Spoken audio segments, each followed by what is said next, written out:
வணக்கம், welcome to mango city kitchen. Friends பாருங்கள், இது வந்து கோதுமை அவல்.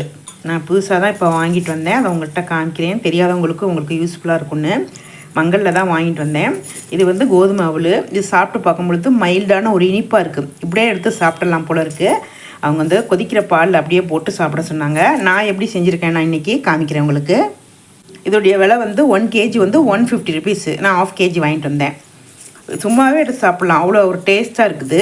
அவங்க ஏற்கனவே வச்சு தான் வச்சுருக்காங்க. நம்ம கவனமாக வறுக்கணும், தீய விடாமல். நெய்யில் சும்மா லேசாக ஃப்ரை பண்ணிவிட்டு பாலில் கொதிக்கிற பாலில் போட்டு ஒரு 5 நிமிஷம் அப்படியே விட்டுட்டேன் சிம்மில். அது நல்லா சாஃப்டாக வெந்துருச்சு.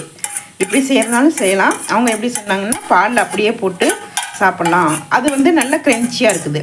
இது நல்லா சாஃப்டாக ஆகிடுது. செஞ்சுருக்கேன். இதுக்கு மேலே நம்ம ஒரு வாழைப்பழம், இன்னும் கொஞ்சம் ஹெல்த்தியாக காலையில் பிள்ளைங்க அவசர அவசரமாக ஸ்கூல் போகிறப்ப இந்த மாதிரி நம்ம செஞ்சு கொடுத்துடலாம். நல்ல டேஸ்ட்டாக இருக்குது. ஆசையாக சாப்பிடுவாங்க. நம்ம வந்து சாப்பிடாமல் போயிட்டாங்களேன்னு கவலைப்பட வேண்டியதில்லை. இதுவே போதும். இதுவும் நல்ல ஹெல்த்தி தான். இதை அப்படியே கொடுத்துருங்க, வேணான்னு சொல்லாமல் சாப்பிட்டு போயிடுவாங்க. இதில் வந்து சுகர் கொஞ்சம் இருக்குது. இதில் சாப்பிடும்போது தெரியுது, அதே செய்யும்போது அவ்வளோ தெரியல. அதனால் ஒரு 1/2 ஸ்பூன் மட்டும் நான் வந்து வேக வைக்கும்போது போட்டுக்கிட்டேன். உங்களுக்கு 2 டேஸ்ட்லேயும் செஞ்சு சாப்பிட்லாம். ஒன்று வந்து க்ரன்ச்சியாக சாப்பிட்லாம், ஒன்று நல்லா வேக விட்டு சாப்பிட்லாம். எனக்கு இந்த கோதுமை அவல் வந்து இப்போ தான் புதுசாக இருந்துச்சு. ராகி அவல் கூட வாங்கிட்டு வந்திருக்கேன். அதையும் இன்னொரு தடவை நான் செஞ்சு காமிக்கிறேன்.